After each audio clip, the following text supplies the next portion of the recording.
Welcome to Battersea Poltergeist, episode 7, where we need you to listen to the podcast, and I presume you've done that.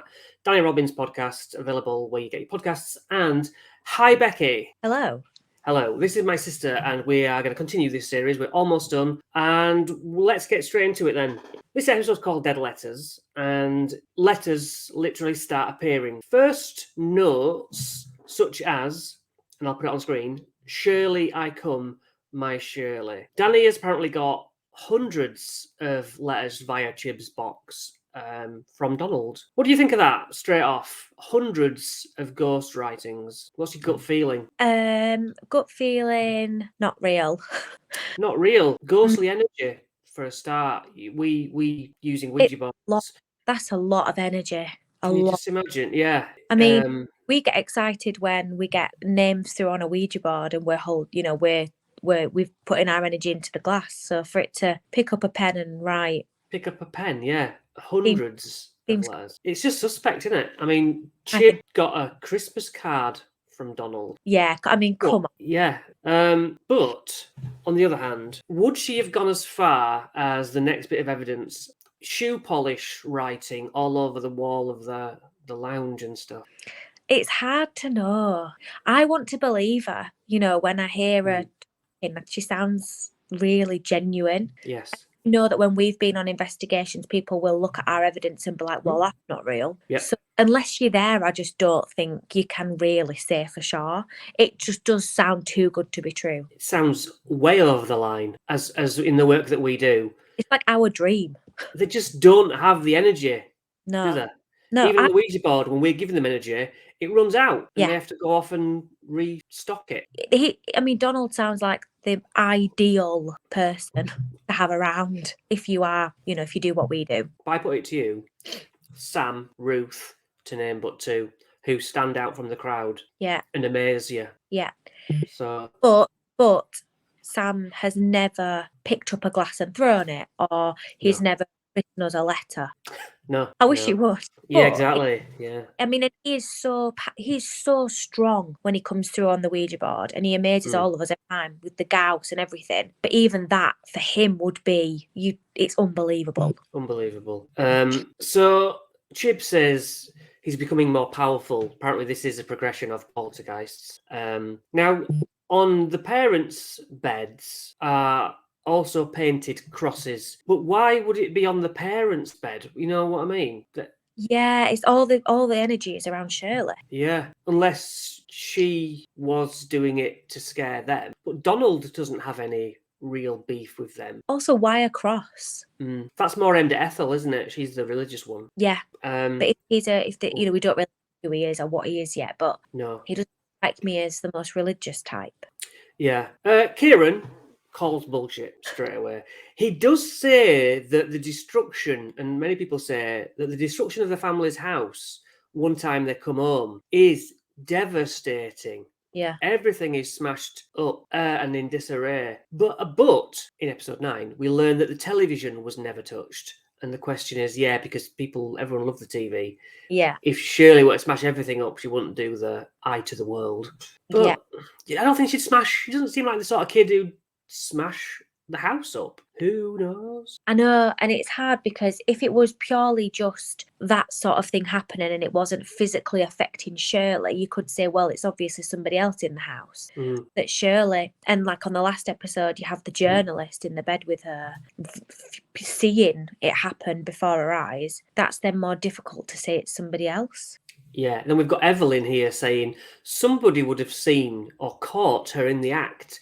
The noises, it's a tiny house. They're all on top of each other. How is she getting away with it? For so long as well. Unless they're all in on it. Unless they're all in on it. That is an interesting idea. But nothing else backs it up. But then again, we're only seeing a dramatised version of the events. Yeah. Aren't we? Kieran says the first note is directed at Shirley and is scary. I'm coming. You know what I mean? It's quite ominous, isn't it? Yeah. Evelyn's like, is it a threat?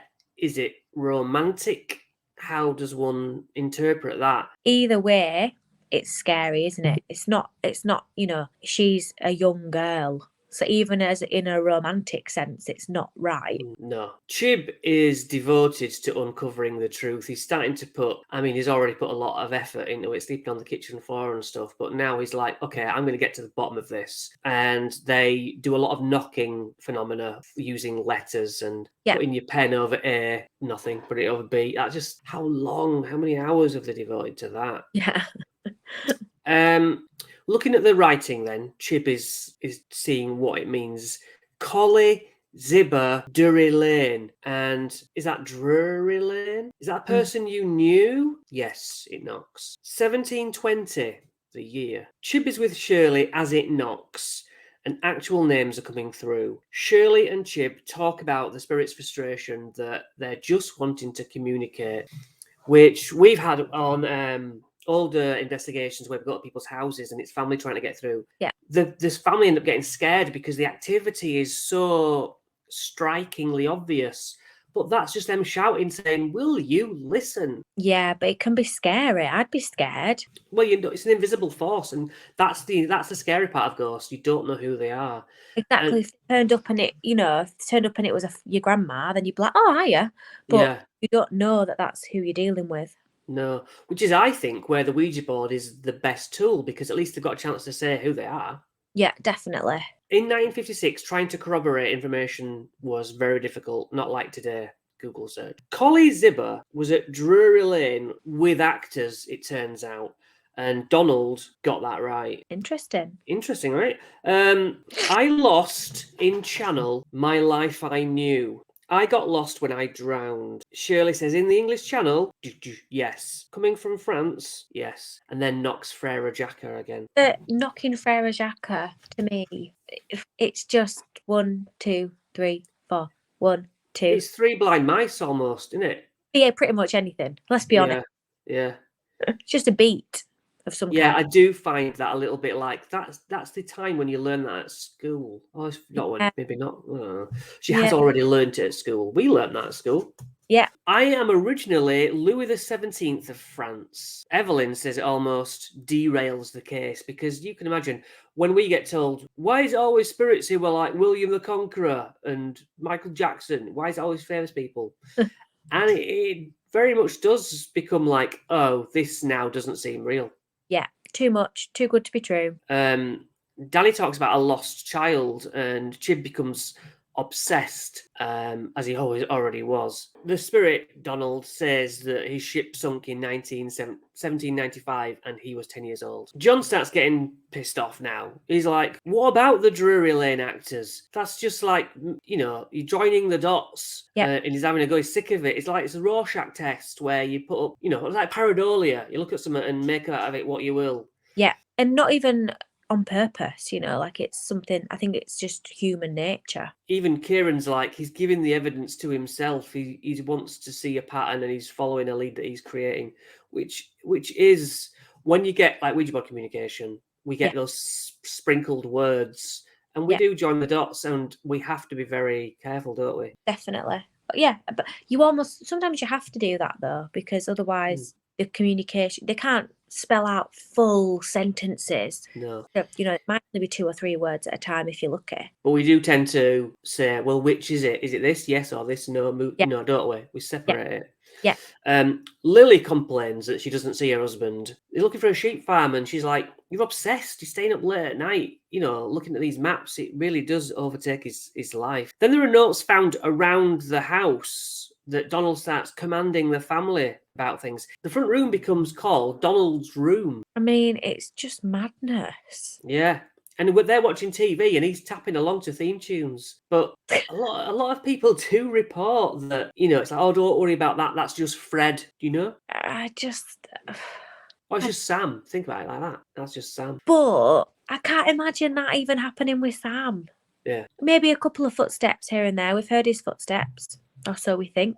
Yeah. But not just tapping his fingers along the sideboard. Like that's mega evidence. Yeah. Yeah. And I'd want to be recording it. Yeah, and the fact that they're just so, blasé. I just don't think, especially for a teenager, I don't think it would ever get me. I can't imagine that ever being totally normal. That must still be scary. Yeah. He even starts, this is Donald, writing fan letters to the stars on TV. He has a personality. He's obsessed. Donald is obsessed with Jeremy Spencer and starts warning of an accident. Yes. But he's saying, I love Jeremy Spencer, which... Strange. And the cat is also called after Jeremy Spencer. And that's like a teenage Shirley kind of thing to do, isn't it? Yeah, it just seems a little bit too much. It's too living person, a lot of that, isn't it? Rings a bit. Yeah. Mm-hmm.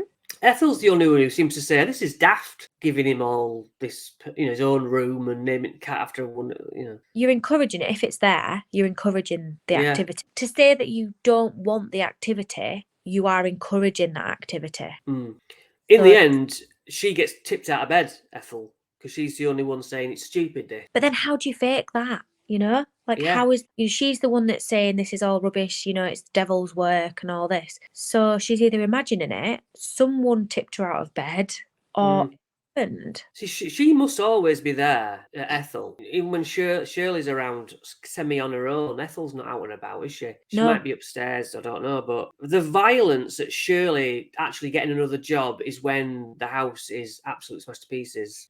Yeah. Do you think that means Shirley didn't want to go to work? She was like one of the, but maybe because it would be a good way of her mum and dad saying, "Oh, you better not go, Shirley. Better not go." Yeah. Maybe. I mean, you think about a teenager, that'd be a great excuse. We cut to Lily, Chib's wife, showing the Radio Times to him and saying, Collie Kibber, Kitty Clive, Nance Oldfield, all these names are in the Radio Times, which is a TV booklet. The Scarlet Pimpernel was on this night. Is it all just a teenagers had a little bit of a look at what's... Because don't forget that Radio Times can be out like a week, maybe two ahead. Yeah. And if it was Christmas time, it was March. Okay, that rules it out. But yeah, it's ahead of the coming week. So all those names are there for you. Unless Donald's reading the magazines. Well, he can write. Maybe he sits and does a crossword. Right, he's a very intelligent spirit. Yeah. So Danny's asking the question, is Donald just Shirley? And, that's a question that we have to raise. He confronts two letters. One's from Shirley and one's written by Donald, and he gives them to a handwriting expert of 30 years. Wally, the dad, rings Chib and says, have you heard the news? Jeremy Spencer is in hospital after an accident. How do you explain that, Becky? Okay, so really, really impressive. However, is Donald now psychic as well? Yeah, now our spirits that we've had have told us things that are to come true, and they have. So what, remind me of that, because no, I don't think that I can't really broadcast. Okay. It's personal. Now, with statements like I just made, we have to be open enough. Somebody was going to not be with their partner. Right. You could say time, deals with that. Over time, things. Was it an image, or was it 2 years, or? Oh no, it was months. Also, I don't know who this is. Where could it be a turning point in their mindset to think, oh well, they've said I'm not going to be with them, so does it almost influence them to make the decision, or I don't know. Yeah, I do. It said that one of us, the team, were going to move. They did. Okay. No one's been hit by a bus. Do you know what I mean? No. But my point was that my thing I got told was I would fall in love with a blonde. That's as much as I got. I'm still single. So they didn't 100% come true. Just that my little bit of detail that's supposed to come true gets brushed under the carpet. Yeah, it's like, let's just concentrate on the ones that did come true and make that the story. So I have to be 100% honest. It's extremely the Jeremy Spencer thing, it's detailed, like it's something that you wouldn't expect somebody to maybe say, it's not someone's going to move, or it's quite detailed. So it's strange, but was it just a lucky guess? I don't know. But he wasn't unhurt, you see. He was pretty much unhurt, where it's like a warning. He's going to have an accident, but he was like, yeah, I'm all right. Yeah, so actually, anyway. Yeah. A new witness, Pam, from 61 Wycliffe Road, which is next door. When she was 5 years old, she remembers hearing a lot of noise, the banging, things like that. She also used to hang around there like neighbours used to do in the old days. She remembers a lot of locked doors, but then when they'd come back, things were in a different place where they'd been locked in. Things got moved around. She remembers a lot of people, i.e. the media and stuff, standing outside of the house. So this is all checking out, person evidence. She remembers the fires. Now, she says, my mum's memory, and her mum was Lil from episode 1, who were like, well, stop that bloody banging. Yeah. Shirley was sat on an ottoman, which you put, it's like a little basket sort of chest, isn't it? Yeah. Shirley was sat on it, and it levitated, it floated, and mum remembers 4 men trying to hold it down. Okay. There were witnesses, Bex. Witnesses. There's one witness. There's one witness. 4 men might have held it down in her in her mind. I'm not for a second saying it's not true, by the way. I just find that I'd have to see that. I take that at face value. I don't. It's a story, isn't it? Even the mum might have just heard the story and not actually been there. But I was there. What she want? What? Yeah. And also, that's exciting to tell your daughter, well, this is what I saw. But actually, did you see it? Or did you just hear about it? Yeah. Well, this Pam seems fairly convinced. She was like, I wouldn't want to be Shirley for any money. That girl must have had it, really bad. She talks about the houses being like hall to hall. When the doors were next to each other, so the sort of living quarters were separated. But she does say properly loud noises. I'm 70 years old now, and I can tell you it wasn't a hoax. Pam was 17 by the time the activity finally finished. So, we're saying that she was only too little at 5. It went on a long time, and she does remember and live through it. There was a question from viewers saying the family didn't make any money, did they? Were they getting a lot? Apparently, no. They lost money because the father, Wally, wasn't working on the trains and he was the breadwinner. So this didn't financially reward them in any way. But if it was Shirley, as a teenager, would that be her motivation for doing it? Probably not. No, just the fame. Yeah, and then if you attention, as they say. 2 men, and the insurance men, heard strange banging in their own homes after they had visited Wycliffe Road. Things following people home. Do you subscribe to that? It's my worst nightmare, honestly. That is my worst.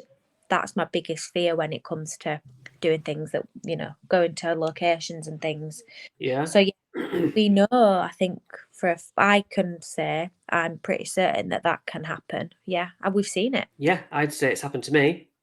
Your husband may have seen something in your bedroom. Yeah, who's the biggest skeptic? Like, even he was like, no, can't have been. Must have been the light. But he also didn't know, did he? That things had been happening in the house. So yeah, it was secret from him. Yeah, I didn't dare tell him because I thought he'd think I was an absolute lunatic. Yeah.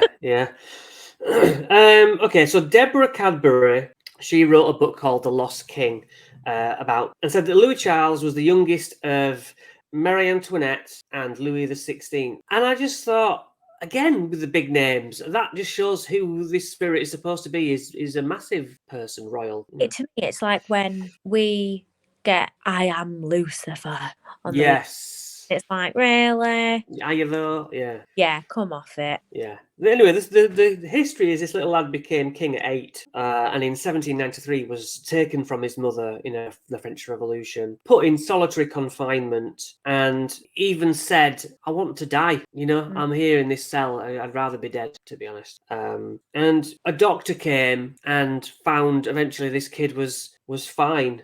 Because that young lad was seen everywhere after that. He was in that cell, and then there were 100 people claiming to be that young Dauphin. When people go missing and stuff. Yeah. Even Elvis. I saw Elvis working down the road, and Okay. So actually, we don't know quite what happened to him. Well, it wraps up in episode 9. They did a DNA test on Marie Antoinette's hair and the heart of supposedly this person, Louis. I don't remember and the DNA checked out. Episode 9. Can't remember that. Yeah. Okay. And so that did that kid in that cell was him. Okay, well, that's good. So the question's raised, why wouldn't Donald write in French? It's more franglais, where someone's put in Vive France. They put like Vive France rather than Vive la France, and a lot of, I don't know, I can't think of some French, but the UH instead of, E or whatever. Yeah, good point. So that points to Shirley, doesn't it? Yeah, definitely. Really? 100. Also, really quickly, I don't know how old you are, but I know in school I learned about the French Revolution. So is it just that's just who she knew? She knew a famous person, and could that have been make-believe, maybe? It's a weird choice, though. It is a weird choice, but you can't have someone too obvious. No. Yeah, I suppose so. It needs to be somebody everyone knows, I guess. And there's no social media. No. So you can't say called Brian Smith. Yeah. Everyone will be like, "Meh, what does that mean?" Yeah. Okay, so Kieran says the spirit is talking and saying supposedly whatever, and basically Shirley and Chib are putting their own leading into it and being convinced. Apparently the writing was all over the ceiling with continuous brushstrokes. So unless Shirley was moving scaffolding around or ladders, it's a lot of work to not be caught doing. It is a lot of work to not be caught doing, yeah. And to get the that ladders. Sounds difficult. Yeah, it does. Yeah. I know it's silly. I just have this feeling about the brother. Well, that is actually raised later on as a question whether it was John who all this time has been like in the back room sort of thing. But the skeptical one said, I don't believe it. But what does he have to gain? Well, again, he's a teenager. You'd have probably done it to me, Chris. Like, let's be honest. Yeah, I don't think I would have smashed the house to convince you, though. Maybe I would have written on the walls. Yeah, maybe you just went too far. You can say that again. So the celebrity crash could have been a coincidence. He did live. Cat's called Jeremy. So a lot of these things are teenage aspect and point to Shirley, let's be honest. Chib, though, is always in Shirley's corner. He's the one who believes her and is on her side. But is this just to confirm his own beliefs? That's what the podcast puts forward. Sorry, I was going to say with that, I also think he's put that much of his life's work and energy into it. Imagine then having to almost admit to yourself that it was all just a con. Yeah, you just look stupid, wouldn't you? Yeah, you'd be heartbroken. So this whole episode has Shirley written the letters, because we know that at Enfield case, Janet did some things. Now, the only other phantom writing I'm aware of was at Borley Rectory, one of the earliest cases I was ever aware of. I remember Marion was getting written on the walls along with other things, and that has since been proven to be fake. Who did it? Some of the family. What's wrong with people? Yeah. And, when one of the best stories suddenly comes out as fake, I mean, not only that one element, but in every case, if this place was haunted, and if one day or one week it wasn't playing up, maybe you would feel a pressure to do something. Just move someone's bag a bit and go, oh, I don't know. Yeah, it's hard. We want it all to be true, but, Well, and we always say, if people come along, it's a case of, look, expect nothing. Expect nothing, yeah. We're much more at the other end, aren't we? Yeah. So there's a signed statement from John's friend, actually, who says, I did sleep at the house, and when I was in bed, I had 2 knocks by my feet, two knocks around my knees, and then on the head of the bed, and then the wall of the house. And Shirley was away that night. Where was John? That is a question that wasn't answered.